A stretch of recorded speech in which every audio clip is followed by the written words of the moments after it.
Bhavya. I'm studying in third class. Today about telling Teachers Day. Why? Because Teachers Day celebrated. Why? Because teachers was very sad sometimes. Why? Because one does student is not write the hard notes. Teacher will very sad. Why? Because sister will checking the after period only. That's why teacher will very sad. That's why sister not give to her book. Thank you.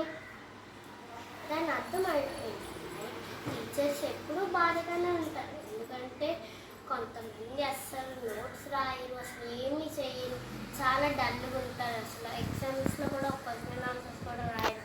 అలాంటి వాళ్ళ గురించి చాలా సాడ్గా ఉంటుంది teacher. అందుకే teachers day రోజు celebrate చేసుకుంటారు. Teachers day రోజు teachers చాలా హ్యాపీగా ఉంటారు.